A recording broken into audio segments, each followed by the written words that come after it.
Hello there, Outliers. Niiamah Ashong here. I'm really excited. We're about to go live with a real-time recording of our Outliers Edge Roundtable here. And so in a bit, we're going to have Jennifer Ledet come in and join us. I'm excited for the conversation altogether. I want to get us started up in this space first, and we can go ahead and play. I'm actually going to shut off my camera really quickly.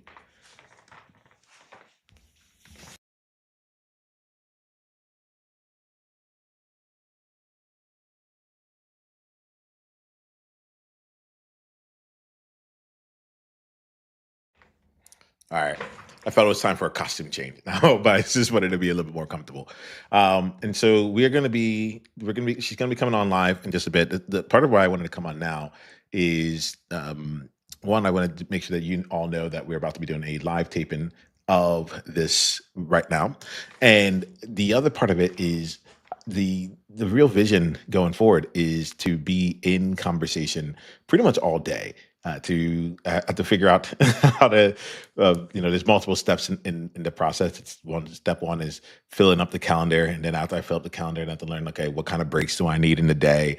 Do I need an hour off, or is it like instead of doing 60 minutes for every conversation, it's 55? Okay, if I'm taking 5 minutes in between, do we end the stream, or do we come back in and I have like some 5-minute video or 5-minute like countdown or whatever it is, just to be able to get some like space to go rest the eyes.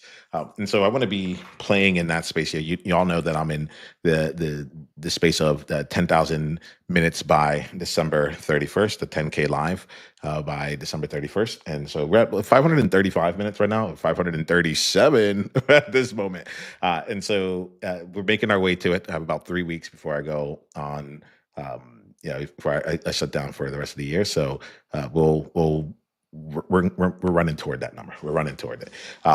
So what I want to be, you're going to see me in this space like playing in real time. So Jennifer and I have had a conversation beforehand where we got a chance to connect, and we got a chance to also come behind the scenes and play with this space in the past. So there's some components of some familiarity right now with that, and so we should be in a good spot around leveraging and playing with each other in the context of this conversation. But I want to see where things go. All right, so I'm about to bring Jennifer on. Jennifer, can you hear me? I hope, I'm gonna talk right now. I'm not sure if you can hear me yet, um, but I'm gonna bring her to the stream now. Hello. Yeah. Hey, were you able to hear me beforehand? Yes, just now, yes, I was. Yeah, when I was like, "Can you hear me?" Yeah. Everyone, we have. I'm going to put on my headphones so you don't get any feedback. Sure. But I'm glad right now for us to be able to play in this space, Jennifer. In a bit, we're going to kind of kick off the official part of the recording. So the way I envision this happening today is we'll spend a minute or two, and then I'll kick off like the actual the segment portion of it. We'll have our conversation, and then afterwards we'll wrap up with this here, right? There may be people who come and watch us live. There may be comments and chats that we get. If so, then great. Honestly, I don't know what I'll do then. Maybe I'll respond to it in real time. Maybe I'll put it at the end. Like I'm like, oh, everything's going. But we get a chance to play today. How's that sound? Yes. All right, awesome. How's your day been so far? Really good. Really Yeah. good. How about you?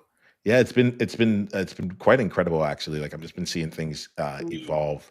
The way I'll talk about this in a bit, but like I've been learning a lot in a short period of time, and I'm enjoying the space of growing rather than just executing. I'm like, okay, I actually see like, oh, what if we did this? What if we like? There's a real momentum for it. How cool is that? Yeah, it's a fun place to be. All right, Love y'all.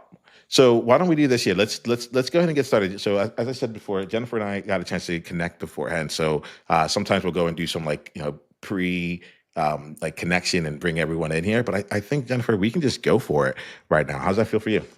It feels great. All right, cool. So as a Yeah. reminder, you're gonna be talking to Outliers. Like these are incredible leaders who have found their way to creating something that is different than what others are doing. And it's not because they're trying to be different. It's just a Tuesday, or today's a Wednesday. We're recording this. It's just a Wednesday for them, right? And so I'm excited to see more about your path there.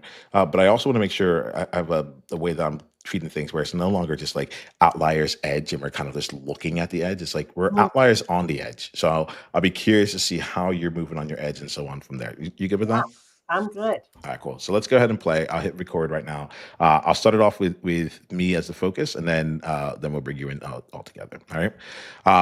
That sounds good, Jennifer. Like, if you want, like, would you like to have your last name to also be on the screen? Sure. Okay. I did not probably put that when I signed in, did I? Yeah, I got you. I Okay. got you. It's LED. You got it. Okay. Yeah. Well, we're playing. All right, cool. All right, so this is where like so for those of you who are watching at this time here, this is something I love to do, which is like I'm going to create in real time with you. This is still an organic, it's a live experience. So you're going to see me now. Like I'm going to talk to my team. I'm like, team, like I'm going to put my hands up. I don't know what I'm going to do to like cue. Like this is where you can cut in and make the actual recording. All right, here we go. In 3, 2, 1. Hello there, Outliers. Niiamah Ashong here, and thank you so much for letting us be a part of your journey. I say us because today we have an incredible roundtable set aside for you.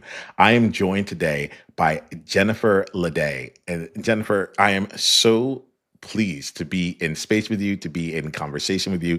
Welcome to the Outliers Edge Roundtable and podcast. I'm very excited for our conversation today. Niiamah, thank you for having me. Are you kidding me? I'm excited to do this.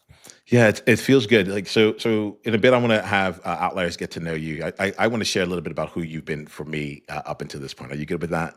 Yeah, All right, cool. absolutely.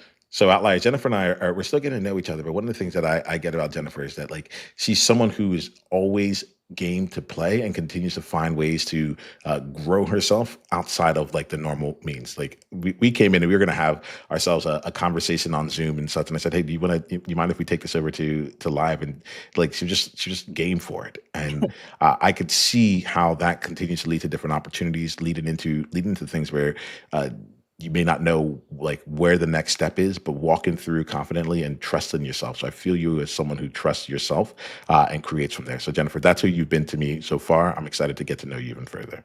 Nice. That's Yeah, great. yeah. Yes, So absolutely. that's a bit about like who you've been to me. Why don't you let Outliers know more about who you are and the game you're playing? Sure. Well, so I have been in business for over 25 years. I know I must have started when I was in elementary school, right? Hmm. But I wear many hats, and one thing in my career has led to another, which has led to another. My background is in human resources, so I think I still have the battle scars to prove it. That was it was an interesting beginning to my career. Came to learn much later that wasn't necessarily the best fit for me, but I have a lot of respect for those folks in HR, and really cut my teeth in that field from the beginning. And from that, I left my professional career to move back to my hometown with my husband, and I had two toddlers and a kiddo on the way. And on the Monday morning, we moved over the weekend, and on Monday morning, the hubs got up, grabbed his coffee, kissed me, and went out the door to go to work. And that's when it hit me. I looked around. I was like, oh my God, I'm literally barefoot pregnant and in the kitchen. What did I just do to my life? But it's a wonderful time in my life. And then ultimately, when my youngest started kindergarten, I wanted to figure out a way to not go back and get a job. And so I began just trying to figure this thing out and hung out my shingle as a consultant. And that was still HR consulting at the time. And one thing led to another through client requests. I started doing some leadership development programs, got certified as a facilitator, as a master trainer. One thing led to another, led to coaching, led to speaking, and facilitating. So I've got a lot of certifications And it just is proof that I'm certifiable. I'm like always looking for the next thing, and I'm always looking for how can I serve in a deeper way, um, all while keeping in mind kind of my vision and my definition of success. And my definition is probably very different from other people's definition, but that's one of the things I work with my coaching clients on, which is helping them to figure out what is their definition of success. The old adage, a lot of people climb that ladder of success only to get to the top to find out that the ladder was leaning against the wrong building to begin with. So, that's an important, I think it's an important first step is how would I define success for myself?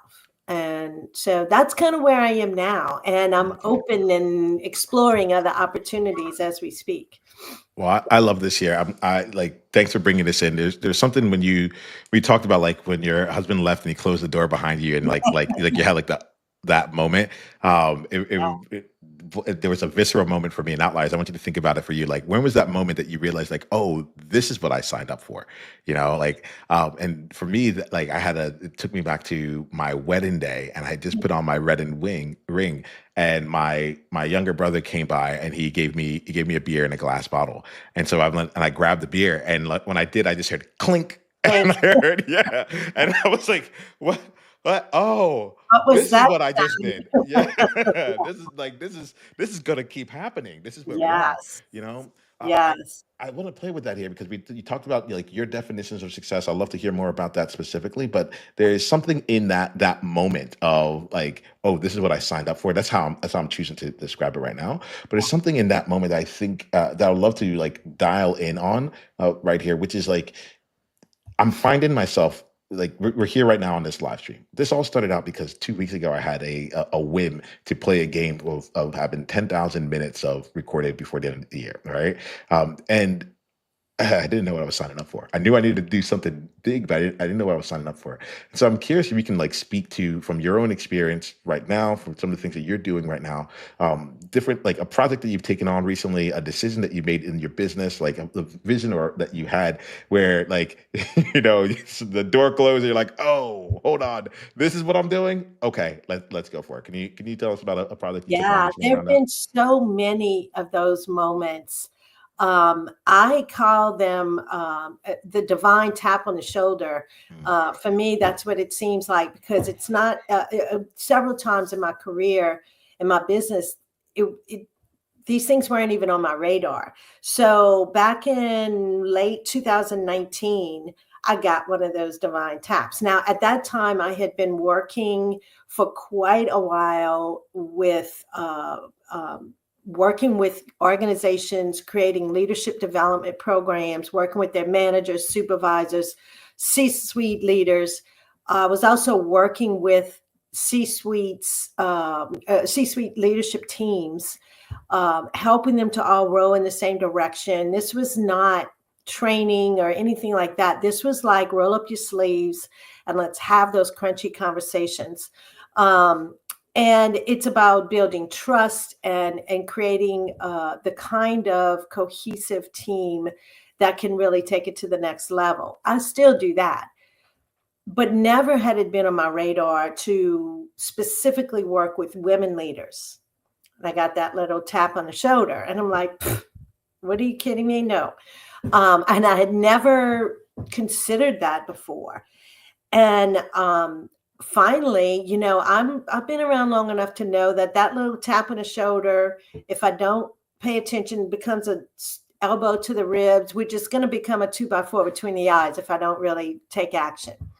So I did and started like really diving in deep, researching, talking. I had a lot of conversations with women leaders and to be able to put my finger on the pulse of what were their challenges, where would I contribute, and that kind of thing. So that was one of those moments where I had no idea where it was going to lead.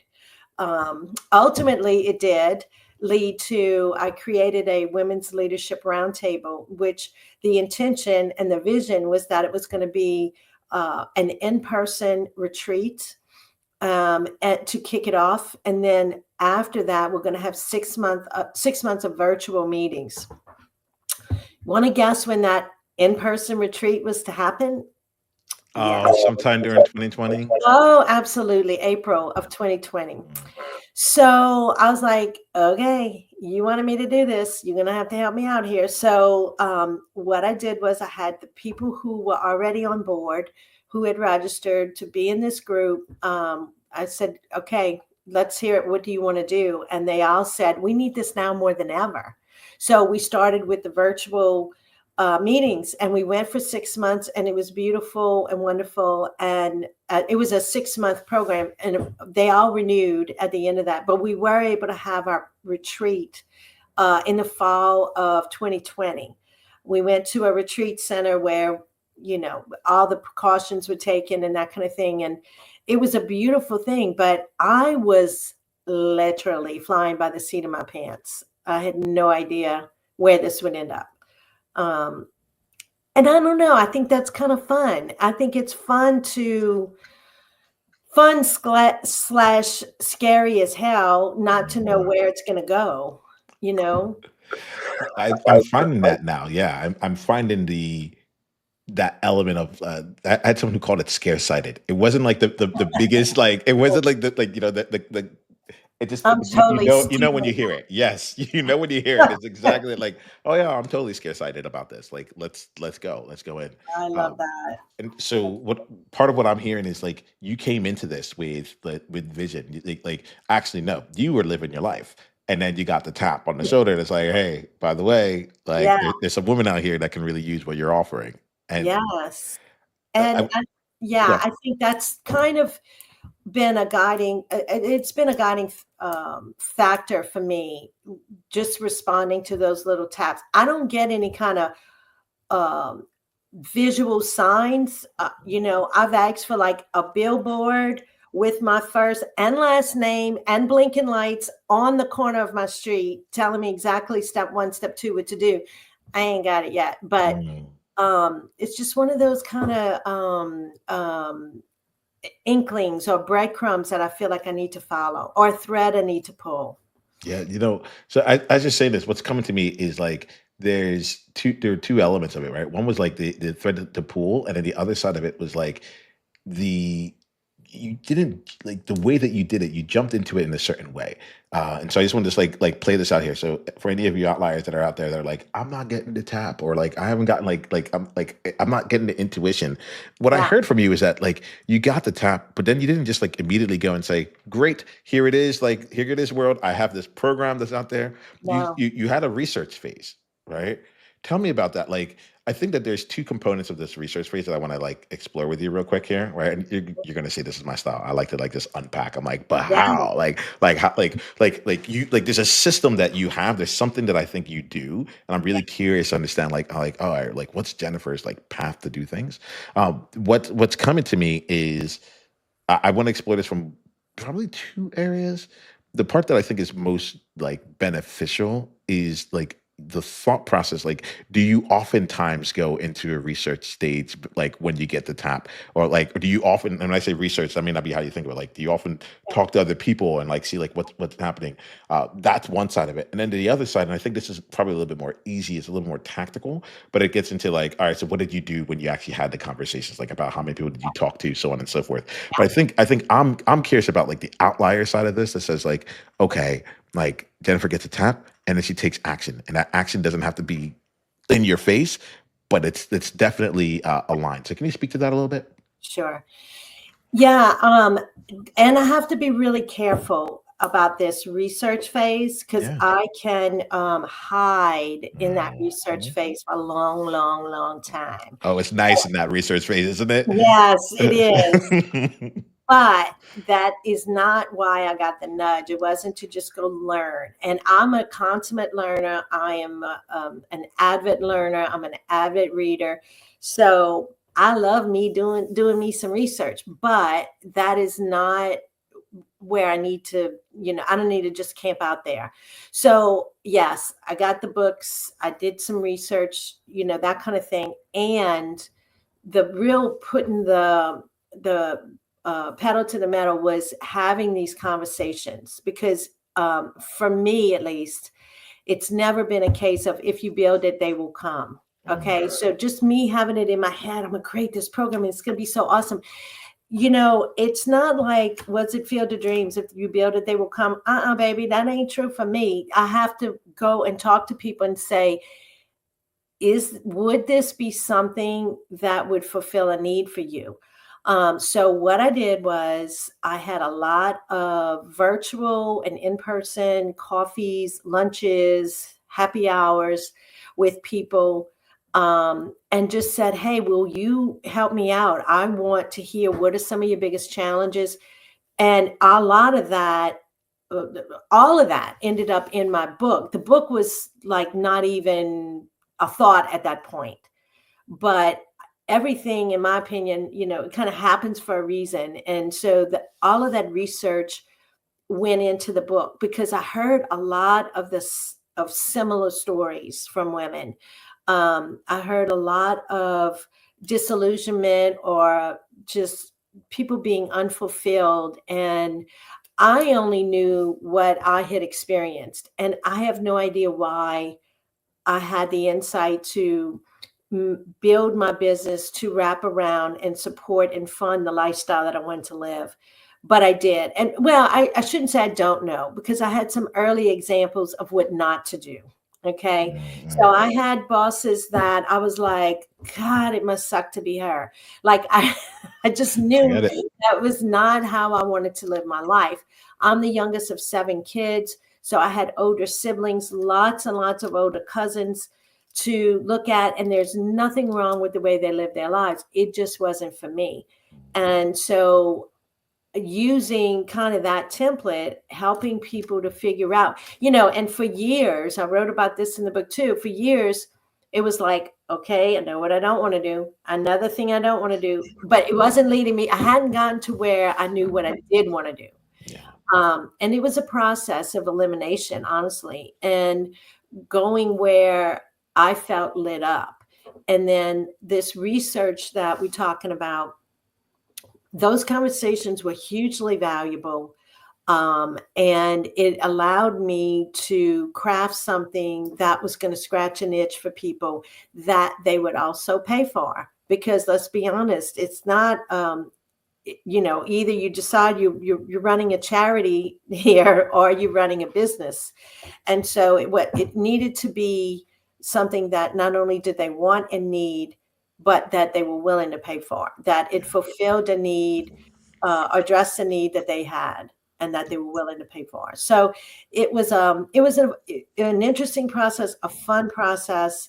I filled up notebooks of notes from these conversations. That All right, so now I have a couple different questions for you. I want to make sure we hit on them. So, one, you're talking about the book. We haven't given the book feels like a third person right now in the conversation. Do you mind letting us know more about the book? What is the name of the book? Where did we get it? I'm not sure if this is going to be. Is it backwards for you? It is backwards on my screen. Maybe it's backwards again for other people. But why don't you say it out loud? Sure, of course. The title is Live and Lead by Choice, Not by Chance. Flourish at any age, stage, and season of life. And so this book was born out of all of the research that I did, the conversations that I had, the work with my women's group that we ran for about 2.5 years. Ultimately, I took a pause to get this book baby out into the world, because I was just juggling the final editing pieces and parts of it. And it's coaching in a book, quite honestly. I have a lot of exercises in there. I don't take any of this too seriously, so it's a very lighthearted approach. I have kind of a snarky sense of humor, so I bring that out in the book. Many people have said it's like just talking with me, friends and people who know me professionally. It's like just having a conversation. And to be honest, I had written a good bit of it and was really kind of in the messy middle, and um, had a lot of life happening during the time that I was writing. My sister passed away, so it was a lot going on, and ultimately it didn't come out anywhere near the time frame that I'd wanted it to. And honestly, I think it's all the better for it, because I went back and looked at some of the stuff that I had written when I was really pushing hard to get it done, and I tossed it out because it wasn't me, it wasn't my voice. And then came back to it with a fresh approach, and had a little bit it's pretty vulnerable for some pieces of it, and I feel like I kind of had a little vulnerability hangover afterwards, but it was all the better for the delays. And I think I'm really proud of it. What my goal, since this also was one of those taps on the shoulder, um, I did not do this so it could just I could say, "Hey, this is my second book, actually," and just to say that I published the second book. I didn't do it as a vanity project. I didn't do it because of my ego, and for that reason, I'm really committed to getting it in as many hands as possible, because I think, what's the point if not? I want to do that at this season of my life. I'm not hustling, I'm not grinding. Of course, I never did, but um, that is my goal, is to get it into as many hands as possible. As a keynote speaker at conferences, we'll often have everyone in the audience get a copy of the book as a surprise. So it's a little bit like Oprah's favorite things. You get a book Yeah. and you get a book and